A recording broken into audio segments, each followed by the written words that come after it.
Suaranya masuk sahabat sebelumnya, mohon maaf. Suaranya masuk. Azan. Oh iya teman-teman, di sini qadarullah sudah sejak sedari tadi sudah sholat subuh juga kami. Alhamdulillah di daerah sini sudah azan sejak sekitaran 15 sampai 18 menit yang lalu. Dan sudah sholat di sini. Buat teman-teman yang belum sholat subuh, silakan sholat subuh dulu. Jangan sampai video ini melalaikan apa yang jadi kewajiban teman-teman untuk menunaikan ibadah sholat subuh. Ditinggal aja langsung sholat subuh. Terus kemudian kalau berkenan membersamai kembali, nanti silakan aja. Gitu ya teman-teman. Yang di sana udah azan, dipersilakan. Di sini di mana? Di sini di Magelang sudah azan sejak kiranya 15-an menit yang lalu kira-kira. Udah azan dari 15-an menit yang lalu. Dari Magelang. Suaranya masuk nggak? Masuk. Cek suaranya masuk. A'udzu billahi minasy syaithanir rajim. Bismillahirrahmanirrahim. Wa annahu huwa adhaka wa abka wa annahu huwa amata wa ahya wa annahu khalaqaz zawjaini adh-dhakara wal untha min nutfatin idza tumna wa anna 'alaihi nash'atal ukhra wa annahu huwa aghna wa aqna. Al-ayah. Alhamdulillahirabbil alamin, shadaqallahul azim. Segala puji miliknya Allah. Mudah-mudahan kita terus istiqomah sampai kita wafat husnul khatimah. Kedua kalinya, sholawat juga bertangkaikan salam teruntuk manusia paling mulia, baginda Rasulullah Muhammad sallallahu alaihi wasallam. Allahumma shalli wa sallim wa zid wa an'im wa karim wa barik alaih. Jadi teman-teman dirahmati Allah, hari ini kita mau bahas tentang ayat 43 sampai ayat 48 Al-Quran, surah An-Najm, surah nomor yang ke-53. Di mana Allah berfirman, wa annahu huwa adhaka wa abka. Dan sesungguhnya Allah dialah Allah yang memberikan kalian tawa dan Allah juga yang memberikan kalian tangis. Siapa yang menghadirkan tawa di tengah-tengah kita sampai kita bisa berbahagia, sampai kita bisa bergembira, sampai kita bisa melupakan semua kesedihan, kegelisahan yang selama ini menghantui kita. Tawa itu Allah yang kasih. Bahagiamu Allah yang hadirkan. Pun juga sama. Wa abka, siapa yang menghadirkan tangis? Siapa yang membuat kadangkala kita harus menangis karena keadaan? Karena kecewa? Karena ternyata realita gak sesuai dengan yang selama ini diharapkan sama dia. Yang menghadirkan tangis itu pun Allah. Supaya kita ingat bahwa di dunia ini tidak abadi. Di dunia ini gak selamanya kita senang, di dunia ini gak selamanya kita bahagia, akan ada sedih, akan ada suka, akan ada duka. Tapi selama kita berharap kepada Allah, kita tetap akan baik-baik aja. Jadi teman-teman yang dirahmati Allah Subhanahu wa taala, wa annahu huwa adhaka wa abka. Dialah Allah, Allah yang memberikan kita tawa dan Allah juga yang memberikan kita tangis. Allah memberikan kita tawa, Allah memberikan kita tangis. Wa annahu huwa amata wa ahya. Dan dialah Allah yang mematikan kita, wa ahya, dan dialah Allah yang menghidupkan kita. Al-Quran surah Al-Mulk ayat yang kedua, kenapa Allah ciptakan kematian, kenapa Allah ciptakan kehidupan. Alladzi khalaqal mauta wal hayata liyabluwakum ayyukum ahsanu amala. Allah ciptakan mati, Allah ciptakan hidup, tujuannya itu liyabluwakum, Allah ingin menguji kita semua. Ayyukum ahsanu amala. Ayyukum ahsanu amala. Siapa di antara kita yang terbaik amalnya? Supaya tahu harus diuji. Ujian itu nanti menghadirkan nilai kadar keimanan. Ada yang diuji lewat harta. Lalu Allah tahu dengan hartanya dikemanakan. Ia berikan harta itu. Ada yang diuji lewat jabatan, Lalu terus kemudian untuk Allah tahu bahwa jabatannya betul-betul digunakan untuk menolong agama Allah. Ada yang diuji lewat ilmunya, ada yang diuji lewat hijrah, kesalihannya bertambah-tambah jadi baiknya. Ada yang diuji lewat bermacam-macam. Ada yang diuji juga lewat hal-hal lain yang ada di sekitar dan sekelilingnya. Itu Allah uji semuanya soalan hal itu. Tujuannya Allah ciptakan mati dan Allah ciptakan hidup liyabluwakum ayyukum ahsanu amala. Siapa yang paling baik amalnya? Jadi Allah memang menciptakan kematian untuk menguji kita. Allah menciptakan ujian dalam hidup kita untuk menguji kita. Oke, teman-teman, sebelum-sebelumnya di sekolah ada ujian, tujuannya supaya mengetahui sampai di mana nilai kita dalam menjawab soal yang kita jawab. Ujian A dapat 8, ujian B dapat 9. Karena ada ujian, jadi kita tahu menakar kemampuan. Sesekali ujian itu tuh jangan melulu disesali. Tapi ujian itu harus disyukuri. Boleh tulis di kolom komentar ya sahabat, ujian itu jangan disesali. Tapi ujian itu mari disyukuri. Ditulis di kolom komentar, ujian itu jangan disesali. Tapi mari disyukuri. Karena kita tahu kita kuat, salah satu wasilahnya ujian. Kita tahu kita semakin hebat, ya lewat ujian. Kita tahu kita punya kemampuan di atas rata-rata, atas pertolongan Allah tentunya, itu karena Allah membuat pundak kita makin kuat untuk memikul beban. Fa inna ma'al usri yusra. Berkali-kali kita sering membaca ayat ini. Sesungguhnya bersama sulitmu datang kemudahanmu. Bersama sulitmu datang kemudahanmu. Kata para ulama mufassir, gak mungkin satu kesulitan mengalahkan dua kemudahan. Satu sulitnya kita itu Allah akan bayar dengan kemudahan yang gak ada batas.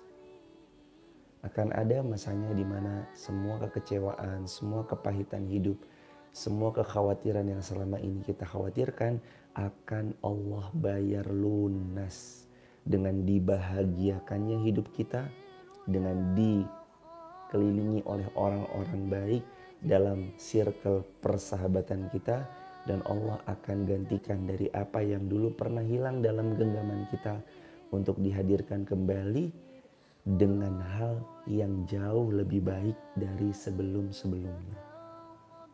Cara Allah selalu sama. Wa asa an takrahu syai'a wa huwa khairul lakum. Al-Baqarah 216.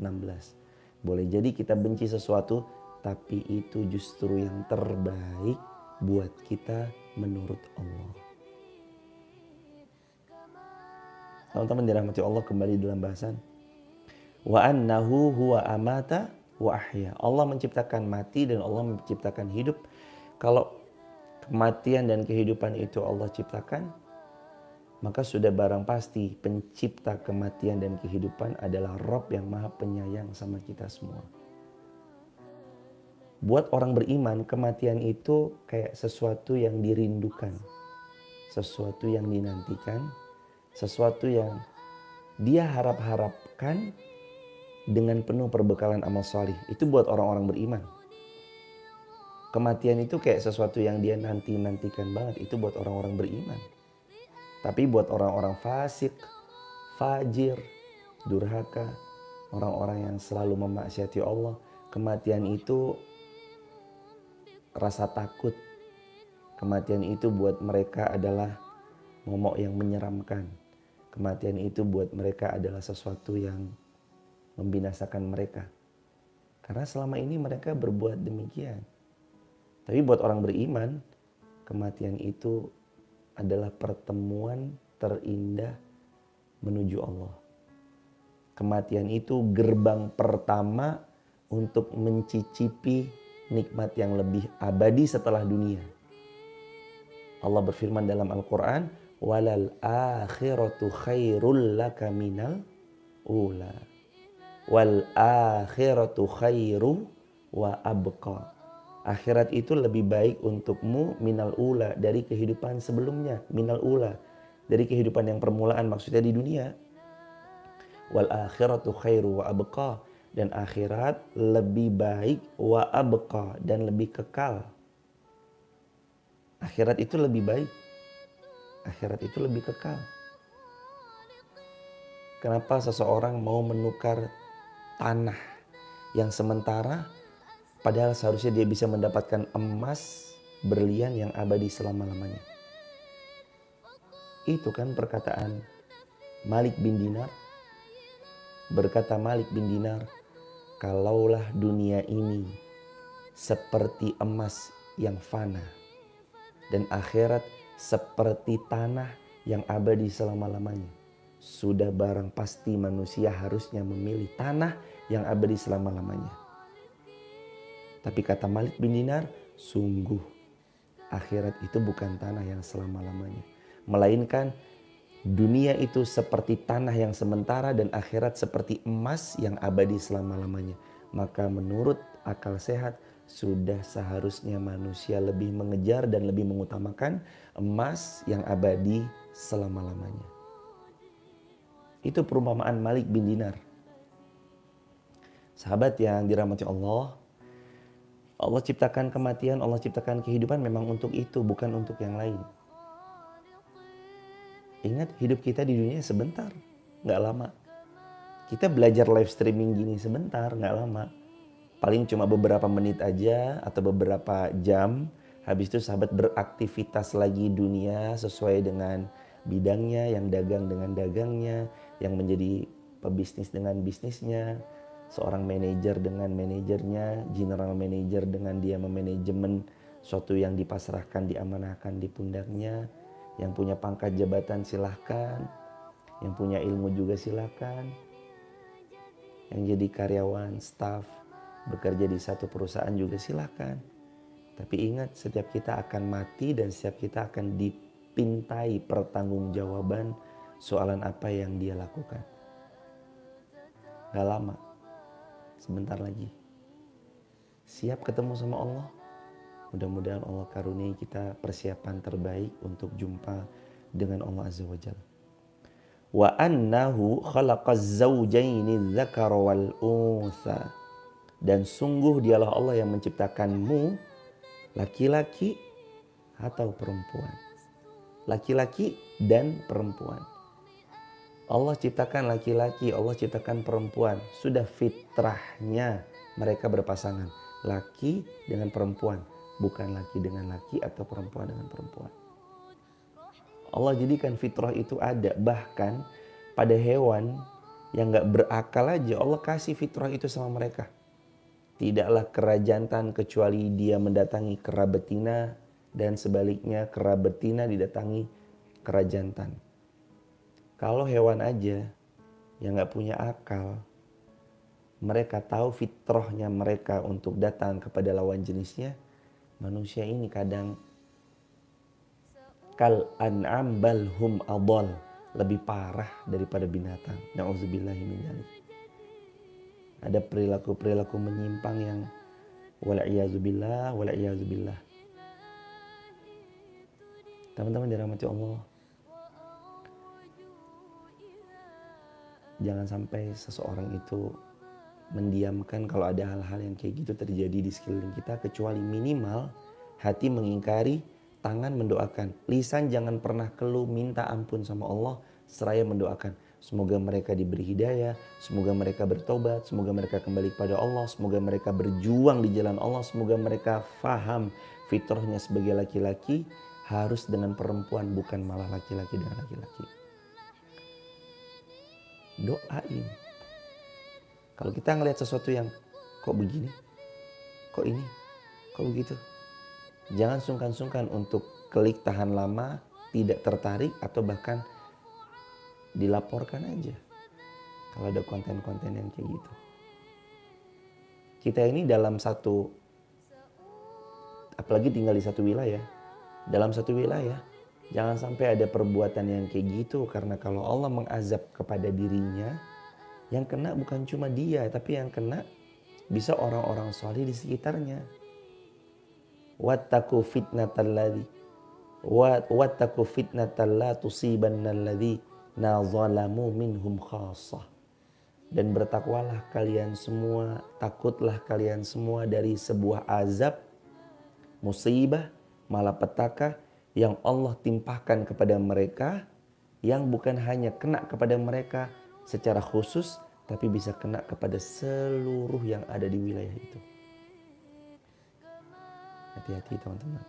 Perilaku yang menyimpang, ingkari, sambil mengingkari lalu kemudian doakan semoga beliau dapat hidayah. Min nutfatin idza tumna, dari air mani apabila ia dipancarkan. Wa anna alaihin nash'atal ukhra, dan sungguh dialah Allah yang menciptakan, dan sungguh dialah Allah yang menetapkan penciptaan yang lain setelah kalian dibangkitkan dari kematian. Menurut para ulama tafsir, beliau mengatakan Allah yang menciptakan hari berbangkit setelah nanti kita dikubur. Tidur panjang sampai hari kiamat, lalu setelah kiamat Allah bangkitkan manusia. Allah kumpulkan manusia di padang mahsyar. Kata Rasulullah SAW, manusia dikumpulkan kala itu dalam 3 kondisi. Yang pertama, telanjang bulat. Yang kedua, tidak beralas kaki.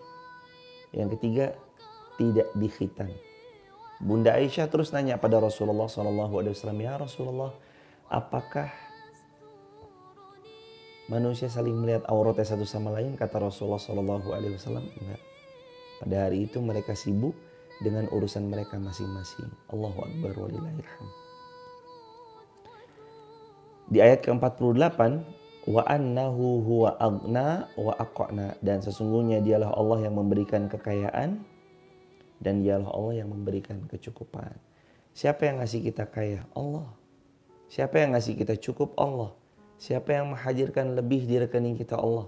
Di dompet kita? Allah. Itu semua asalnya dari Allah. Allah yang ngasih kecukupan, Allah yang ngasih kekayaan. Dan Allah gak pernah bilang miskin, kecuali Allah bilang cukup kok, cukup. Semiskin-miskinnya manusia, sejatinya dia tidak pernah bisa dikatakan miskin kalau hatinya kaya. Karena tidak ada orang yang betul-betul dikatakan miskin kalau dia merasa hatinya itu adalah hati yang kaya. Selalu merasa cukup. Orang lain bilang itu, kasihan ya, mungkin bisa. Tapi kalau dia ngerasa jadi hamba yang maha kaya, jadi hamba yang paling kaya, enggak, saya nggak ngerasa kesusahan. Mata saya masih Allah izinkan bisa melihat, saya udah jadi orang yang paling kaya. Hari ini saya masih bisa makan, walaupun 1 suap masuk ke perut saya sudah jadi orang yang paling kaya. Dan hari ini saya sehat, saya jadi orang yang paling kaya. Teman-teman dirahmati Allah, ada orang memiliki harta di atas rata-rata semua manusia kebanyakan. Tapi hidupnya hanya untuk berbaring. Di atas ranjang dia gak bisa lagi berjalan, dia gak bisa lagi menggerakkan tangannya. Total seluruh badannya gak bisa dia gerakin. Dia orang paling kaya. Tapi tangannya gak bisa dia gerakin, kakinya gak bisa dia gerakin. Dia cuma tidur, tergeletak begitu aja. Main handphone pun gak bisa. Kalau kita mungkin sambil rebahan, sambil bisa scroll-scroll, sambil nyantai mungkin kita bisa cari inspirasi lewat sosial media. Ini beliau dengan uangnya yang banyak, tapi Allah uji beliau dengan tidur berbaring aja. Tangan gak bisa main handphone karena gak bisa nyekrol. Gak bisa, tangannya itu kaku. Mati rasa sebelah, mati rasa semua tangannya. Apa ada artinya kalau dalam kondisi seperti itu uang yang begitu banyaknya? Bisa dia nikmatin uang yang sebegitu banyaknya? Gak bisa. Gak bisa dia nikmatin. Dia bisa berpesan sama keluarganya, tolong dong buat beliin ini. Tapi apakah nanti yang dibelinya itu bisa dia nikmatin? Lagi-lagi gak bisa. Cuma bisa berbaring doang di atas kasur. Berbaring doang di atas kasur. Teman-teman yang dirahmati Allah, pahami baik-baik. Sehat itu mahal. Karunia dari Allah yang mahal buat kita itu sehat.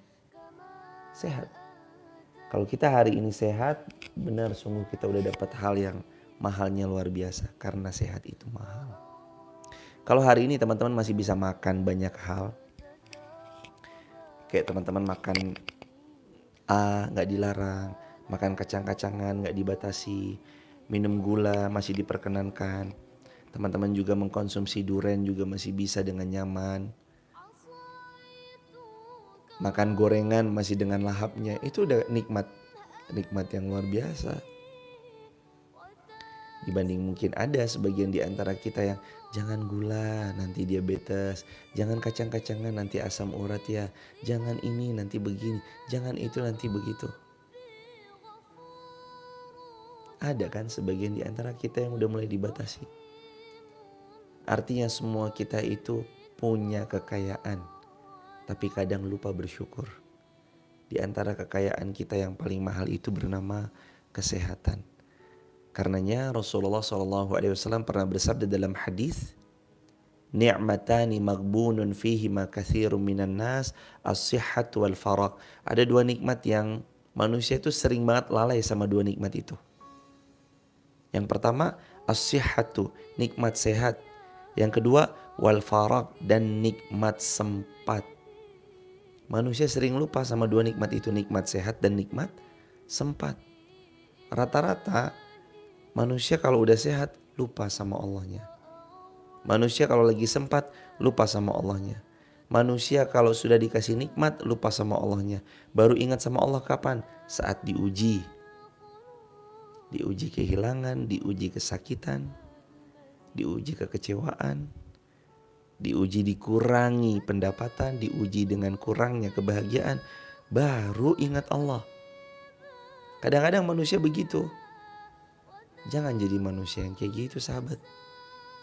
Ayo jadi manusia yang kalau diuji kita semakin bersyukur sama Allah, supaya besok kalau Allah kangen sama kita, Allah gak nguji kita. Tapi karena kita hamba yang sering bersyukur dan pandai bersyukur, kalau kita diuji, maka Allah akan datang pada kita menghadiahkan nikmat yang makin banyak buat kita. Allahu Akbar walillahilhamd.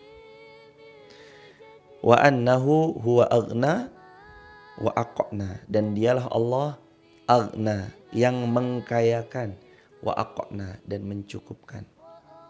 Jangan pede dulu kekayaan ini karena cerdasnya kita membagi waktu. Hebatnya kita menciptakan suatu produk. Keren dan dahsyatnya ide cemerlang kita melahirkan satu gagasan bisnis yang luar biasa, putaran uangnya di sana. Jangan pede dulu. Itu semuanya dari Allah, miliknya Allah. Kita kembalikan juga sama Allah. Wa annahu huwa aghna wa aqna. Teman-teman tahu Nabi Sulaiman? Ketika Allah Subhanahu wa taala menguji Sulaiman dengan kekayaan, dengan kerajaan, dengan banyaknya karyawan beliau, banyaknya prajurit-prajurit beliau, bukan hanya dari manusia, bahkan jin, syaitan pun jadi karyawannya Nabi Sulaiman. Ketika banyak bertanya-tanya kepada Nabi Sulaiman, "Wahai Sulaiman, kekayaanmu luar biasa." "Hada min fadli Rabbi." Apa kata Sulaiman? "Sungguh ini semua karunia dari Tuhanku Allah. Liyabluwani am ashkur au akfur." Untuk menguji diriku apakah aku bersyukur ataukah aku akan mengingkari nikmat yang Ia telah beri. Beda sama Qorun. Ucapannya Qorun beda.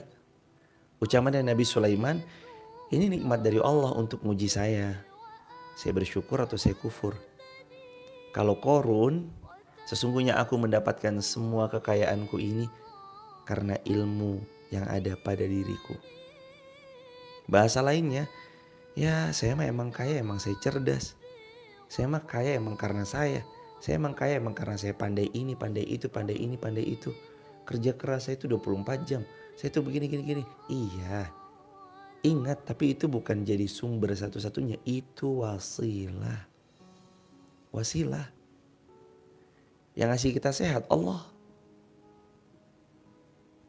Yang ngasih kita bisa menelurkan gagasan bisnis dengan bisnis yang cemerlang, omset penghasilannya itu Allah. Allah lah jemaah. Apa sulitnya buat Allah? Kalian semua hari ini aku miskinkan, mudah bagi Allah. Apa sulitnya bagi Allah hari ini kalian aku kayakan, mudah bagi Allah. Beberapa waktu yang lalu kan kita belajar. Ada yang foto selfie dari tahun sekian sampai tahun sekian dikumpulkan lalu dijual dan dia memperoleh banyak keuntungan lewat penjualan foto selfie-nya. Dan kita kan juga belajar. Ada orang mendapat pecahan daripada meteor lalu kemudian dibeli oleh salah satu ilmuwan dari luar negeri seharga 200-an juta. Kita kan juga belajar. Ada yang kemarin bukan siapa-siapa tiba-tiba Allah mengangkatnya menjadi siapa-siapa. Banyak kan? Itu cara Allah. Allah yang berkehendak. Allah yang memperjalankan. Allah yang menghadiahkan itu buat dia. Jadi belajar teman-teman untuk gak mengucapkan seperti Qorun. Yang Qorun pernah bilang, dikecilin mas, jazakumullah khair. Jazakumullah khair. Jadi kita belajar seperti yang Nabi Sulaiman bilang. Kata Nabi Sulaiman, hadza min fadli rabbi liyabluwani am ashkur aw akfur. Ini semua karunia dari Allah untuk menguji saya jadi hamba yang beriman, bersyukur, atau saya malah kufur. Jangan sampai kita menjadi korun milenial yang ucapannya hanyalah mengucap, sungguh saya dapat ini semua karena emang ilmu saya yang hebat, karena emang saya cerdas, saya S1, saya S3, saya S4, saya S sekian. Enggak, semua atas seizin dan pertolongan Allah. La haula wala quwata illa billah. Kenapa sih kita harus ngembaliin semuanya itu sama Allah? Supaya sadar. Sehingga apapun yang hari ini dimiliki betul-betul dipakai untuk berjuang di jalan Allah. Ilmu, harta, pangkat, jabatan, waktu, tenaga, semuanya dedikasikan untuk agama Allah semampunya. Bukankah Rasulullah mengingatkan, wa ma amartukum bih, dan apa saja dari perintah yang Allah perintahkan atas kalian, fa'tu minhu mastata'tum, lakukan semampu yang bisa kalian lakukan. Mari kita saling beramal. Mari kita mengingat selalu bahwa Allah tidak menciptakan yang miskin, tapi Allah menciptakan setelah kaya, lawannya adalah cukup, bukan miskin. Kalau kita merasa cukup, maka kita jadi orang yang paling kaya. Kalau kita terus bersyukur, maka kita akan jadi orang yang paling bahagia. Karena banyaknya orang tidak bahagia itu bukan karena kurang luasnya rumah. Kurang bahagianya kita itu bukan karena kurang luasnya rumah. Bukan karena kurang luasnya tanah. Bukan karena kurang luasnya pekarangan yang ada di halaman rumah. Bukan juga karena belum punya tabungan emas batangan sekian gram. Tapi kenapa hati ini sesak, kurang bahagia? Jawabannya karena kita kurang banyak bersyukur kepada Allah. Karena kita kurang bersyukur kepada Allah. Jadi hamba yang banyak bersyukur, pelan-pelan Allah jadikan kita hamba yang paling berbahagia.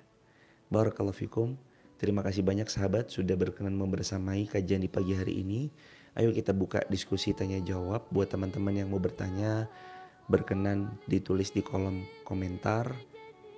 Silakan aja. Kalau ada pertanyaan yang mungkin belum terjawab, nanti silakan di chat lagi aja. Terima kasih banyak buat teman-teman yang selalu membersamai dalam pembangunan masjid. Alhamdulillah lantai satunya sudah dipakai sejak 22 November kemarin. Mohon maaf 14 November 2022 kemarin. Dan ini pelan-pelan lagi naik lantai 2. Kita dedikasikan semuanya untuk Allah. Dan besok tanggal 18 akan ada daurah bersanad bersama Ustadz Ferry Septianto di masjid tersebut, Masjid Muhammad Al-Fatih Wonosobo. Kita akan membahas sebuah kitab yang nanti kitab tersebut sanadnya tersambung sampai ke Rasulullah Muhammad SAW. Insya Allah. Dan semuanya gratis, tidak berbayar. Kita memang fokuskan semuanya untuk Allah Subhanahu Wa Taala. Tidak juga diniatkan untuk kepentingan dunia. Nauzubillah, jangan sampai enggak ada sepeser pun mencari keuntungan dari itu, enggak ada sama sekali, melainkan kita fokus. Allah amanahkan ini pada kita. Saya juga di sana hanya numpang ngajar. Itu semua diwakafkan atas nama agama Allah, untuk kepentingan agama Allah. Enggak ada dari tanah masjid, tanah parkiran masjid menjadi milik saya pribadi, enggak ada. Semua diwakafkan atas nama Allah. Dan buat teman-teman yang mau ikut andil, mumpung hari Jumat, lebih-lebih ini hari Jumat, silahkan ikut andil. Gak usah banyak-banyak, sehari Rp1.000 aja. Gak usah banyak-banyak, gak usah besar-besar. 1 bulan Rp30.000 aja, biar saling berbagi sama yang lain. Biar nanti wakaf jariahnya, pahala mengalirnya gak disapu bersih sama kita sendirian, tapi buat kita bagi juga sama yang lain, supaya yang lain berkesempatan untuk mendapat pahala jariah yang sama. Insya Allah lantai 2-nya akan difungsikan dengan pertolongan Allah untuk asrama-asrama santri penghafal Al-Quran, yang nanti para penghafal Al-Quran, santri-santrinya akan di lantai 2, masjidnya lantai 1 yang bisa diakses oleh semua pihak. Jazakumullah khairan katsir. Insya Allah kami pun juga akan mewakafkan waktu kami, ilmu kami untuk sama-sama belajar di Masjid Muhammad Al-Fatih, Wonolelo, Wonosobo. Untuk sama-sama mari kita berkhidmah. Mungkin ini yang bisa kita berikan yang terbaik untuk negara tercinta ini, negara kesatuan Republik Indonesia. Jazakumullah khairan jazaa teman-teman dirahmati Allah. Buat teman-teman yang mau bergabung di grup WhatsApp kajian saya, silahkan tap link di bio, sebut nama, asal kota, asal negara.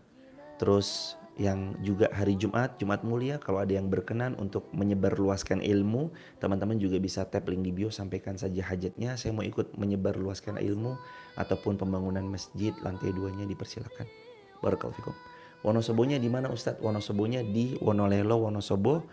Ada, ketik aja di Google Map Masjid Muhammad Al-Fatih, Wonolelo, Wonosobo. Nanti di Google Map keluar.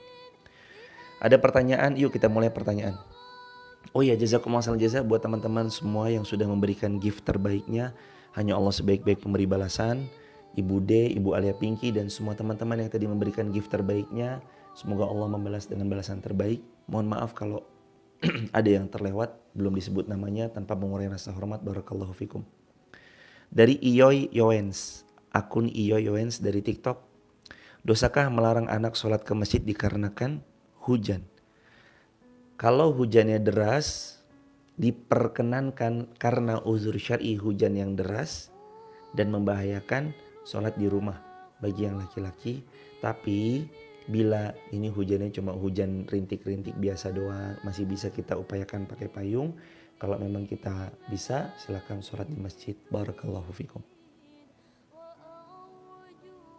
Dari akun Akila Sel 2, amalan atau ibadah yang boleh dilakukan untuk wanita haid apa saja? Sekurang-kurangnya ada 5. Yang pertama, perbanyak berzikir kepada Allah. Yang kedua, perbanyak bersedekah. Yang ketiga, fasilitasi kebaikan. Kalau teman-teman yang lagi haid, bisa fasilitasi kebaikan apa? Saya meminjamkan kendaraan saya untuk kegiatan baik atau apa, itu silakan aja. Yang keempat, dia bisa mengikuti majelis ilmu secara live streaming kayak gini, menambah ilmu. Itu pun juga kegiatan yang bisa dilakukan oleh wanita yang sedang haid. Terus yang kelima, dia wanita yang haid, dia bisa juga untuk selain berzikir, memfasilitasi kebaikan, bersedekah, menuntut ilmu, menyebarluaskan ilmu. Liyuballighu syahidul ghaib, kata Rasulullah, hendaklah yang datang hadir memberitahu kepada yang enggak hadir. Jadi begitu teman-teman. Barakallahu fiik. Udah tadi akun Akila sudah.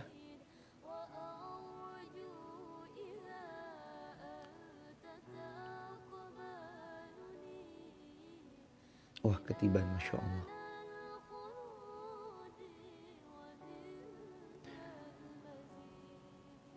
Yang termasuk harta warisan apa saja? Dana pensiun dan santunan dari kantor masuk atau enggak? Harta warisan adalah harta yang dimiliki oleh beliau yang wafat sebelumnya yang itu milik beliau, sudah dimiliki. Yang mana setelah itu dibagi kepada pihak ahli warisnya. Jadi kalau misalkan dana pensiun termasuk atau tidak, itu kan milik beliau juga kan. Yang sudah diakadkan bahwa setelah beliau nanti pensiun ini milik beliau. Dana pensiun itu nanti ada sebagian juga yang berpendapat bahwa dana pensiun yang sekali datang, lalu terus kemudian pas beliau datang itu wafat, maka dibagi secara waris. Tapi kalau misalkan yang secara per bulan dan segala bentuk macam-macamnya, ada perbedaan pendapat di antara para ulama di sana. Ada yang boleh digunakan untuk orang-orang yang, ada yang boleh digunakan untuk pasangan hidupnya atau orang yang membersamai beliau ketika beliau qadarullah masyafa'al waktu itu masih sakit atau beliau masih hidup, itu dibersamai lewat dana tersebut, diperkenankan untuk perawatan beliau. Allahu a'lam bishawab. Barakallahu fiik. Adakah doa untuk menenangkan hati? Al-Quran surah Al-A'raf Allah berfirman, walillahil asma'ul husna fad'uhu biha. Allah punya 99 nama asma'ul husna, berdoalah pakai nama itu. Untuk melembutkan hati, pakai nama Allah, ya latif, ya latif. Wahai zat yang maha lembut, wahai zat yang maha lembut, lembutkan hati kami ya Allah. Begitu.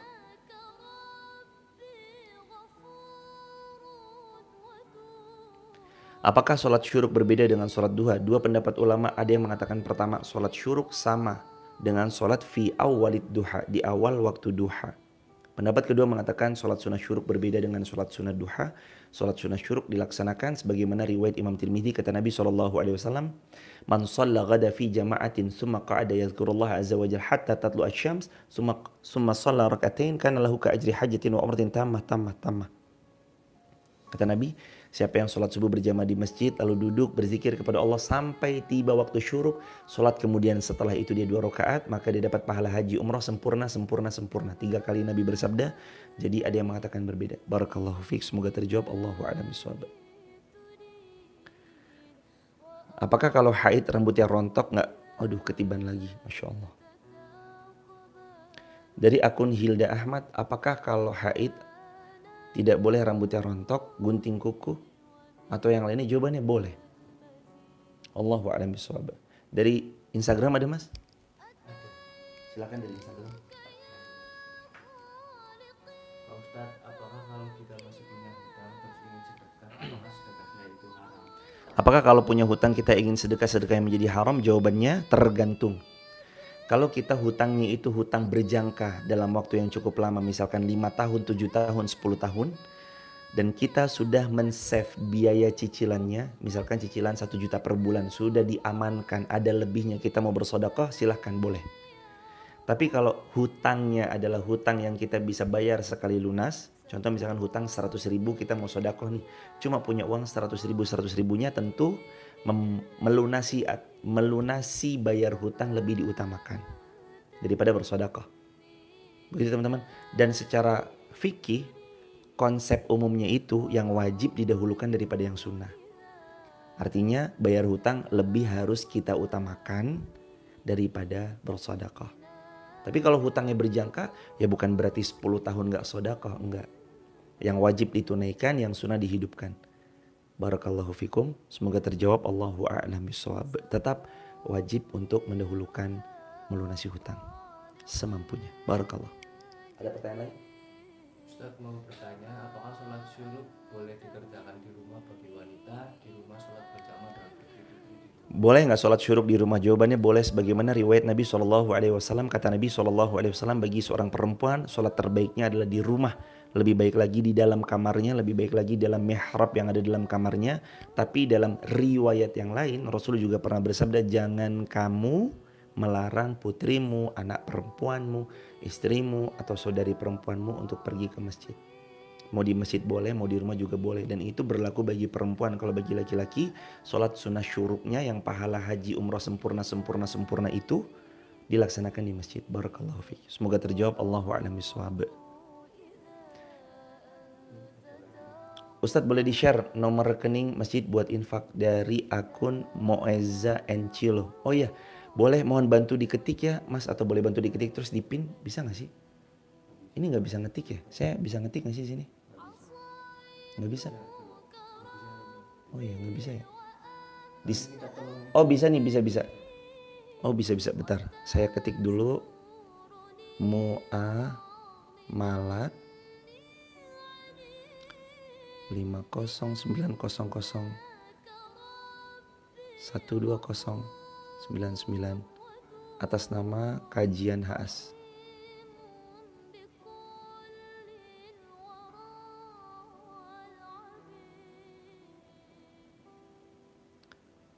Oh ini.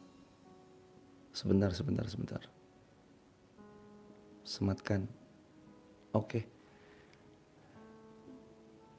Jadi sahabat itu udah disematkan di TikTok. Kalau ada di antara sahabat ada yang berkenan membersamai daripada pembangunan masjid, gak usah banyak-banyak ya. Biar kita bisa bagi-bagi amal sama sesama kita bareng-bareng. Gak usah banyak-banyak. 1 hari 1000 aja, sehari 1000, sehari 1000, sehari 1000. Insya Allah mudah-mudahan itu jadi jariah buat kita semua. Ataupun lebih daripada itu silakan sesuai kemampuan kapasitas kita masing-masing. Niatkan semua karena Allah, niatkan semua karena mencintai meneladani baginda Rasulullah SAW. Niatkan untuk ikut andil dalam program kebaikan menyebarluaskan ilmu. Insya Allah kami pun juga akan mewakafkan waktu kami, ilmu kami yang tidak seberapa ini untuk membersamai di Masjid Muhammad Al-Fatih tersebut. Dan semoga Allah berkahi insya Allah biidznillah. Barakallahu fikum. Ada lagi mas? Gimana sikap orang tua? Ini ada akun dari YRM 310. Gimana sikap orang tua kalau anak berulang kali dinasehati tapi tetap tidak mau mendengar, malah kabur? Sabar. Allah berfirman dalam Al-Quran surah Al-Ma'arij ayat yang kelima, fasbir sabran jamila, bersabarlah kita dengan sabar yang baik. Az-Zumar ayat yang ke-10, innama yuwaffas sabiruna ajrahum bighairi hisab, sesungguhnya Allah beri pahala tanpa hisab buat orang-orang yang bersabar. Dan termasuk gimana pun saya ngerasa setiap kita jadi orang tua itu pasti punya pola pendidikan yang beda-beda. Begitupun juga dengan kami bersama putri kami Mbak Dinar Sofia Haas, Mbak Laika Fatimah Haas, Abang Umar Abdurrahman Haas. Kami pun juga punya pola didik bareng Umi dengan pola didik kami tentunya. Buat teman-teman juga pasti saya yakin punya pola didik terbaik. Setiap keluarga punya polanya masing-masing. Dan di antara pola yang mungkin bisa kita sama-sama teladani dari baginda Rasulullah SAW adalah mensahabati buah hati kita. Disahabati, cari quality time. Nabi goncengin Sayyidina Abdullah bin Abbas di belakang beliau sambil Nabi ngasih, ya gulam inni u'allimuka kalimat. Anakku sayang, sepupuku sayang. Waktu itu Abdullah bin Abbas usianya masih sangat muda. Aku ajarkan ya tentang beberapa kalimat. Ihfadillah yahfadka, ihfadillah tajidhu tujahak. Idza sa'alta fas'alillah wa idza sta'anta fasta'in billah. Kalau kamu jaga ihfadillah yahfadka, jaga Allah nanti Allah jaga kamu, jaga Allah nanti Allah menjadi perisai pelindung bagimu. Kalau kamu minta-minta sama Allah, mohon pertolongan kepada Allah. Jadi Sayyidina Abdullah bin Abbas itu dalam perjalanan dididik ilmu sama Nabi. Teman-teman kalau lagi pas nganterin anak, jadiin momen kita nganter anak bukan cuma momen sekedar momen nganter, diem, bengong, jangan. Ngobrol. Abah belum doa, Abah doa dulu ya. Oh iya doa dulu ya. Ayo mbak doa dulu. Kita ajak. Bismillahi tawakkaltu alallahi la haula wala quwata illa billah.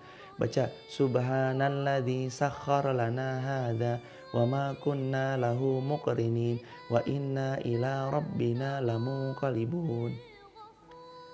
Di jalan tuh kalau bisa ngobrol, ngafalin Quran, murojaah Quran, pokoknya gitu aja.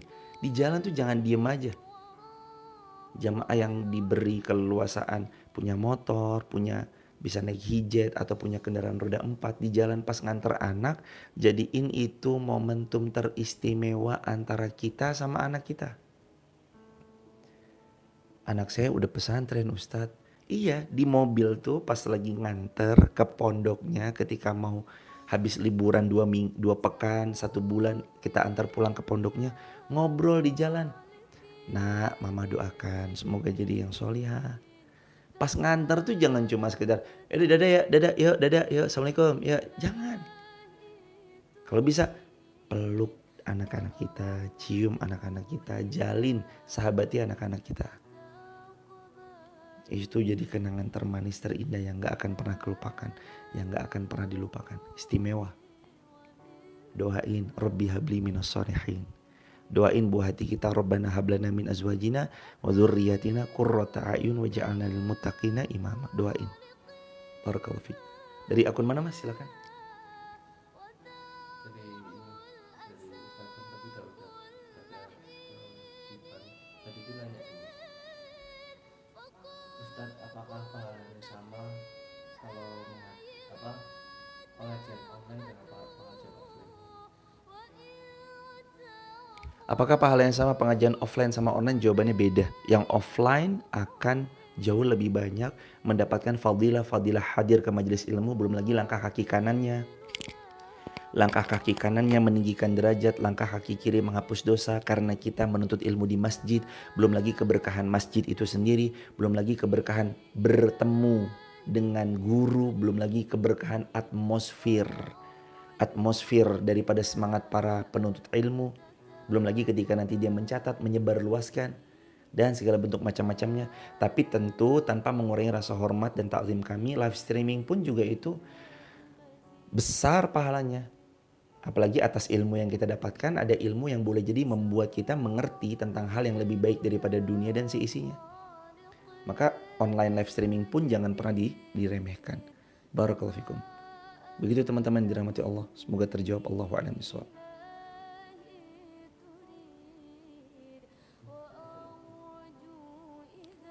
Sebentar, ada yang minta disematkan lagi Mas, boleh ditulis?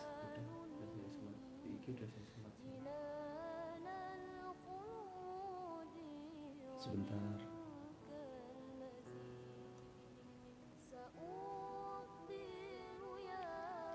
Begitu teman-teman, barakallah. Sudah disematkan, kalau ada yang berkenan mumpung hari Jumat, semoga Allah memuliakan teman-teman semua dan kita semua sama-sama berjumpa di surganya Allah Subhanahu wa taala. Terima kasih banyak selalu berkenan membersamai. Juga buat teman-teman yang berkenan bergabung di grup WhatsApp kajian saya, teman-teman bisa tap link di bio, sebut nama, asal kota, asal negara, dan termasuk juga di antara apa yang teman-teman qadarallahu ma syaa fa'al ingin tanyakan, bisa sematkan di kolom komentar. Barakallahu fikum. Sudah disematkan, silakan di screenshot ya teman-teman, karena sematannya di TikTok itu nggak bisa lama, cuma 15 detikan aja kira-kira. Ada pertanyaan lain? Silakan Mas. Ustaz, kalau tanah warisan dijual sedangkan orang tua masih hidup dan tanahnya dijual tanpa sepengetahuan orang tuanya, itu gimana Ustaz? Apa termasuk durhaka? Jawabannya, menjual tanahnya orang tua tanpa sepengetahuan orang tua itu termasuk perbuatan yang kurang baik. Apakah termasuk durhaka? Jawabannya tentu saja iya. Karena dia menjual barang yang bukan haknya dia. Jangan sampai berbuat demikian. Nauzubillahi min dzalik. Barakallahu fiik. Ada pertanyaan lagi silakan Mas.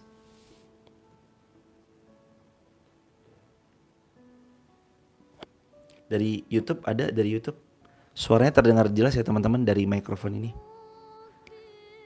Kalau nggak ada dari YouTube, mari kita baca dari TikTok. Apakah betul wanita haid tidak boleh berwudu dari teh hijau? Jawabannya, pendapat di antara para ulama berbeda-beda. Ketika ada seseorang yang memang sudah membiasakan dirinya untuk berwudu, dia terbiasa berwudu, lalu kemudian saat ia sedang haid dia berwudu, karena kebiasaannya menjaga wudu, maka sebagian ulama ada yang berpendapat bahwa itu bisa dikatakan diperkenankan meskipun tidak sah. Tetap dia dalam keadaan tidak suci. Sebagian pendapat ulama ada yang mengatakan itu makruh, dibenci. Karena takut dianggap mempermainkan syariat. Wanita yang sedang haid tidak dalam keadaan suci dia. Mau berwudu 1 juta kali pun ketika haid tidak akan membuat dirinya menjadi suci. Begitu ya teman-teman. Kecuali ketika nanti masa haidnya selesai, dia mandi junub, mandi besar, mandi wajib, mandi sesudah haidnya selesai, maka itu setelah itu dia berwudu, maka sah wudunya. Barakallahu fikum. Bagaimana menasihati suami yang tidak mau sholat berjamaah? Banyak-banyak bersabar. Wasbir nafsaka ma'al ladzina yad'una rabbahum bil ghadati wal 'ashyi yuriduna wajha. Sabar, kita ngajak orang ke jalan Allah mengharap ridhonya Allah semata, sabar. membersamai mereka juga sabar. Juga lebih-lebih Allah berfirman di Quran surah Toha ayat 132, wastabir 'alaiha wa'mur ahlaka bis-shalah, suruh keluargamu untuk sholat dan sabar atas ajakan itu. Barakallahu fikum. Hukumnya suami kalau tidak memberi nafkah kepada istri, hukumnya Al-Quran surah 4 An-Nisa ayat 34, ar-rijalu qawwamuna 'alan nisa, laki-laki itu adalah qawwam, penanggung jawab, pengayom, pemimpin atas wanitanya. Bima anfaqu min amwalihim, di antara penggalan ayat di tengah-tengahnya, wa bima anfaqu min amwalihim, dan dari apa-apa yang dia nafkahkan untuk istrinya dan keluarganya. Nafkah bagi laki-laki, nafkah untuk keluarga, mencari nafkah bagi laki-laki untuk keluarganya adalah wajib, meninggalkannya tentu berdosa. Barakallahu fikum. Boleh gak ikut kurban tapi masih hutang? Sebaiknya untuk beramal salih hindari hutang. Untuk berkurban kalau bisa jangan ngutang, untuk bersedekah kalau bisa jangan hutang, untuk berhaji kalau bisa jangan ngutang, untuk berumrah kalau bisa jangan ngutang. Amal salih itu kalau misalkan kita mampu silahkan, kalau belum mampu bersabar dulu, baru terus kemudian sesuaikan dengan kemampuan. Barakallahu fiik. Bagaimana cara menuntun orang bisu pada sakaratul maut? Karena beliau adalah anak autis. Dari akun Jamilah ARJ. Kata Rasulullah SAW, hadis ini berlaku umum. Laqinu mautakum, talkinkan sesiapa yang hendak wafat di antara kalian. Talkin itu gimana? La ilaha illallah. Berarti kita tetap, walaupun beliau bisu, kita tetap la ilaha illallah, membisikkan di telinganya. Jawabannya iya, bisikin la ilaha illallah. Dah, pelan sekali, dekat telinganya, lirih tapi jelas terdengar. Habis itu biarin beliau mencerna dulu. Sakaratul maut itu, ya Allah, mudah-mudahan kita semua mendapatkan sakaratul maut yang mudah dan kita bisa mengucap dua kalimat itu, la ilaha illallah Muhammadur Rasulullah. Jadi tetap ditalkin. Itu hadis Nabi secara umum. Mohon maaf ya teman-teman, gak semua pertanyaan bisa saya jawab. Kalau pertanyaan teman-teman gak dibaca atau gak dibaca, udah ngechat panjang, kok pertanyaan saya gak dibaca ya, berarti saya belum punya ilmunya tentang hal itu. Jadi begitu, Allahu a'lam bishawab. Gak semua pertanyaan bisa saya jawab. Barakallahu fikum.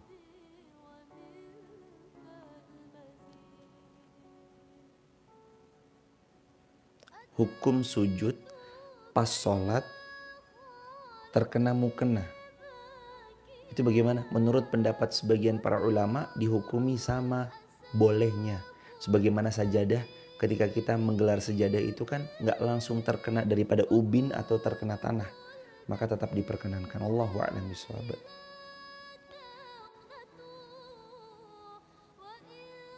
Bagaimana kalau menikah lain agama dari user? Terus gimana sama anak-anaknya?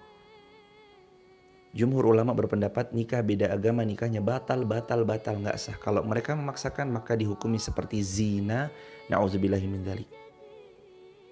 Hendaknya orang bertobat kepada Allah yang melakukan hal-hal yang demikian.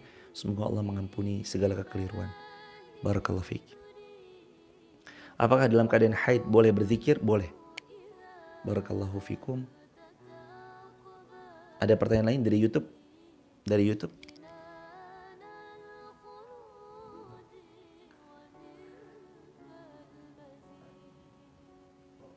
Ada dari YouTube?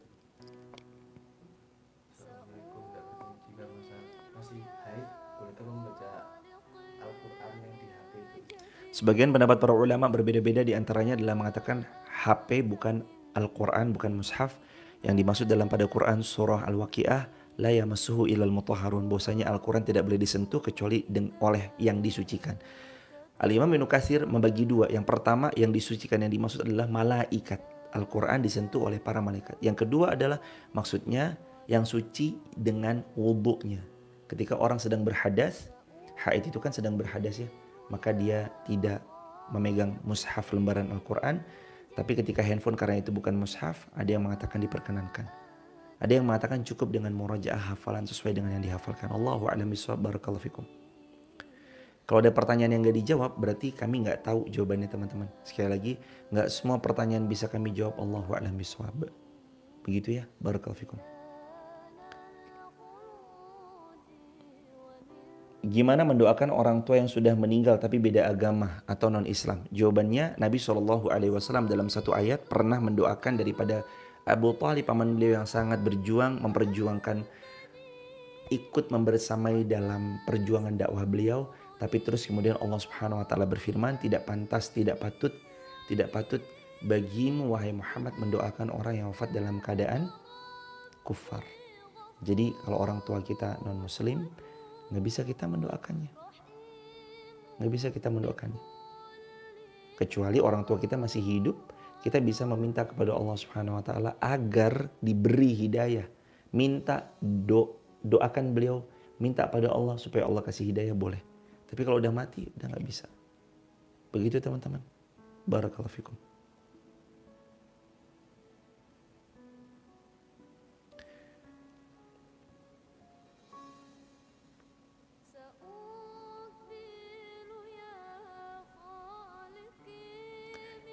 Apalagi mas, ada pertanyaan yang lain? Gimana cara menghilangkan sakit hati karena dihina? Dari akun Ica Karidiba. Menghilangkan sakit hati karena dihina, yang pertama, jadikan hinaan itu ibarat seperti mereka melempar batu yang kita tangkap dan kita bangun batu itu sebagai istana yang nyaman buat diri kita. Maksudnya, qalu salama, ucapkan yang baik-baik saat datang hinaan itu. Al-Quran surah Furqan ayat 63, wa idza khatabahumul jahiluna qalu salama. Kalau mereka mengucapkan hal yang buruk, yang jelek, kita tetap mengucap yang baik-baik. Jangan malah kita membalas dengan keburukan yang sama. Yang kedua, sabar. Orang yang sabar tanpa batas, Allah juga berikan pahala tanpa batas. Yang ketiga, wasbir ala ma yaquluna wahjurhum hajaran jamila. Yang kedua sabar, wasbir ala ma yaqulun, sabar atas nyinyiran mereka. Yang ketiga, wahjurhum, jangan pedulikan mereka, hajaran jamila, dengan cara yang baik. Gak usah dipeduliin. Yang benci itu akan ada. Pembenci itu, gimana sih kalimatnya? Yang benci kita pasti ada. Yang cinta sama kita pasti ada. Jangan fokus kepada yang benci sama kita, tapi fokus aja sama mereka yang mencintai kita. Mereka yang membenci kita itu karena memang mereka kurang kerjaan. Makanya gak ada kerjaan kecuali mereka membenci. Dan ingat selalu, gak akan pernah ada habisnya kalau kita menanggapi pembenci kita. Tapi kalau kita fokus sama yang mencintai kita, insya Allah jauh akan lebih produktif hidup kita, melahirkan banyak kebaikan. Barakallahu fiik.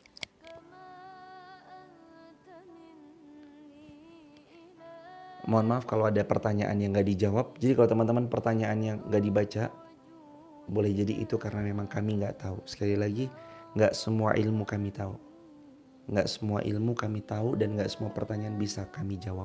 Allahu a'lam bishawab. Ada pertanyaan lain di Instagram? Dari siapa mas?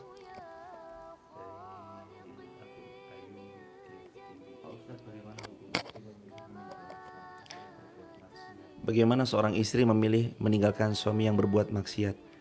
Yang pertama dulu, ketika seorang istri masih bisa bersabar untuk mempertahankan rumah tangga dan memperbaiki, silahkan itu lebih diupayakan dahulu sebelum opsi yang tadi, memilih berpisah.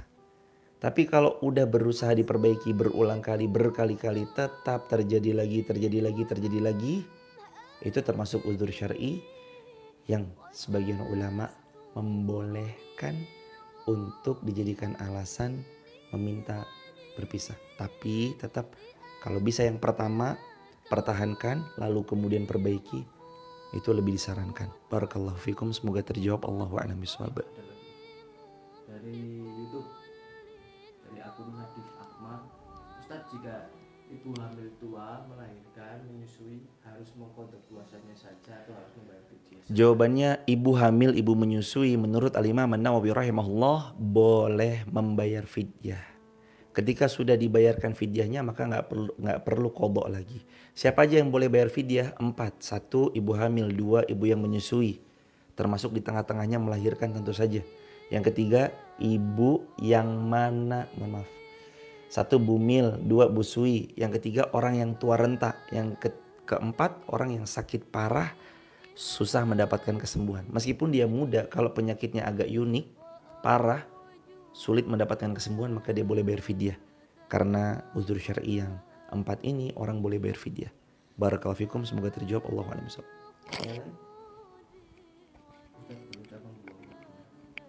Boleh nggak membuang mukena? Selama mukena itu difungsikan, masih bisa difungsikan dengan baik, masih bisa dipakai, layak banget, apalagi jangan dibuang. Takut-takut kita kena dalam kategori ayat Allah yang bunyinya innal mubadzirina kanu ikhwanash syayatin. Sesungguhnya mubazir temannya syaitan. Menurut kita udah kayaknya udah jelek deh. Sebentar dulu, boleh jadi menurut Rewang, Mbak, Simba atau Simbo yang ada di rumah kita, boleh jadi itu barang istimewa buat beliau. Beberapa kali mungkin saya sempat cerita ya, ada sarung masih bagus, terus kita beri sama orang, ternyata itu jadi sarung kebanggaannya beliau. Maksudnya teman-teman jangan pernah ngeremehin barang yang menurut teman-teman sepele. Ini udah jelek, menurut teman-teman jelek. Mungkin menurut teman-teman jelek, tapi menurut orang lain itu barang teristimewa yang beliau pernah miliki dan beliau pernah punya. Jadi sebelum dibuang, coba berpikir dulu, kalau masih bisa dipakai, kasih orang dulu aja. Insya Allah siapa tahu lebih bermanfaat buat beliau. Barakallahu fikum. Gimana kalau wanita bercadar? Dari akun RRHM. Gimana kalau wanita bercadar tapi ilmunya masih minim? Siapapun yang berproses untuk jadi lebih baik, baik itu lewat tampilan, lewat memperbaiki diri, sikap, ilmu, adab, akhlak, harus kita support. Termasuk kalau beliau mau memperbaiki cara beliau berpenampilan, bercadar. Sebagian para ulama ada yang berpendapat wajib, sebagian ada yang berpendapat sunnah yang sangat dianjurkan. Kalau teman-teman mengambil pendapat yang sunnah, silakan teman-teman bercadar, memakai niqab. Tentu setelah itu diimbangi sama ilmu, diimbangi sama adab dan akhlak yang baik, diimbangi sama tingkah laku kita yang sama-sama baiknya. Jangan sampai pakaian kita begitu indah, baiknya, namun gak diimbangi sama sikap, sehingga melahirkan penampakan atau sesuatu yang terlihat kurang indah aja. Walaupun sekali lagi teman-teman, kalau ada orang buruk, jangan salahin niqabnya, jangan salahin jilbabnya, jangan salahin cadarnya. Itu oknum. Jangan dipukul rata sama semuanya. Enggak semuanya orang yang memakai seperti itu begitu, enggak. Jangan dipukul rata. Mungkin hanya ada oknum-oknum aja. Begitu teman-teman. Kalau saya mendukung, mensupport, kalau ada di antara muslimah yang hendak mengenakan itu, kami mendoakan semoga Allah memuliakan, Allah mengistiqomahkan, dan Allah mengkaruniakan dan menghadiahkan setelah menggunakan itu lebih semangat dalam mempelajari ilmu agama. Barakallahu fikum. Kalaupun tidak, ingat, karena ada sebagian ulama juga yang berpendapat bahwa itu sunnah. Kalaupun tidak, ya sudah. Jangan nyalah-nyalain, wah ini begini, jangan. Berlapang dadalah menyikapi perbedaan. Barakallahu fiik.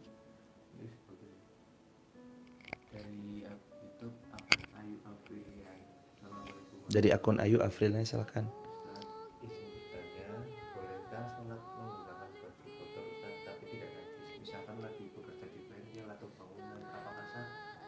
Bolehkah kerja pakai baju kotor tapi nggak najis? Misalkan kayak kerja lagi di bangunan atau mungkin pekerjaan-pekerjaan outdoor lainnya. Jawaban dari Al-Quran surah Mudaththir, Al-Mudaththir ayat yang keempat. Wasiyabaka fatahhir. Pakaianmu untuk menghadap Allah pastikan pakaian yang suci. Tapi gak berhenti di ayat itu aja. Al-Quran surah Al-A'raf Allah berfirman, khudhu zinatakum inda kulli masjid. Hei anak Adam, ambil pakaian terbaikmu setiap kali kamu hendak berjumpa dengan Allah di dalam masjid. Jadi walaupun kita kerja outdoor, kalau bisa kita juga bawa pakaian lain untuk kita pakai ketika kita sholat. Alhamdulillah tukang-tukang masjid yang kemarin membangun masjid, yang kemarin sebelum November ada 18 orang. Sependek pengetahuan saya beliau bawa kayak baju batik gitu sama bawa sarung. Jadi outfit beliau ketika bangun masjid kemarin, beliau pakai outfit bangunan, tukang bangunan. Ketika masuk sebentar lagi waktu azan, beliau ganti sama sarung sama baju batik. Sependek pengetahuan kami kemarin tukang-tukang masjid, bapak-bapak masjid begitu. Semoga Allah memuliakan beliau. Jadi gak ada halangan untuk kita tetap mengenakan pakaian terbaik semampu kita. Makasih pertanyaannya, semoga Allah memuliakan yang bertanya, keluarga besar dan seluruh teman-teman dimanapun berada dimuliakan Allah Subhanahu Wa Taala. Amin ya Rabbal Alamin. Barakallahu fikum. Ada pertanyaan? Teman-teman, alhamdulillah gak kerasa udah 1 jaman. 1 jam ya? 1 jam lebih 9 menit. 1 jam lebih 9 menit. Alhamdulillah Rabbil Alamin. Terima kasih banyak sudah membersamai. Terbuka peluang jariah. Ini hari Jumat, kata Nabi SAW, Allah itu menciptakan hari Id pada kalian. Hari Id kalian adalah hari Jumat. Hari Id pekanan. Tapi kalau Id yang secara umum cuma 2. Ja'alallahu lakumul idan. Allah jadikan untuk kamu 2 Id. Idul Fitri, Idul Adha. Kalau ini Id pekanan. Hari Jumat itu Yaumul Id. Hari yang kita harus berbahagia, harus memendarkan maslahat lebih banyak lagi. Ada peluang jariah. Kalau ada di antara teman-teman ada yang mau membersamai, diperkenankan, dipersilahkan. Gak usah banyak-banyak dulu. Bisa mulai dari Rp1.000 atau Rp1.000 satu hari atau sebulan 30.000. Niatkan semua karena Allah. Niatkan juga berbagi teman-teman. Berbagi kesempatan sama yang lain. Karena kalau disapu bersih sama teman-teman semua, nanti pahalanya ke teman-teman semua. Walaupun gak apa-apa juga kan kita demikian, tapi kita mudah-mudahan berbagi pahala kepada yang lain, itu jadi jariah juga buat kita. Alhamdulillah masjid sudah jadi, lantai satunya sudah dipakai sejak 14 November 2022 kemarin ketika kajian bersama Habib Anis. Itu sudah dipakai perdana sampai hari ini. Pagi ini pun teman-teman kalau lihat live streaming di Masjid Maf, sepertinya ada live streaming juga kayaknya Masjid Maf ya. Masjid Maf lagi live streaming juga, itu kajian di sana. Mohon izin, kami ada di Magelang. Habis ini kita akan bertemu jam 6:30 insya Allah di Gedung Balai Muslimin Borobudur Magelang.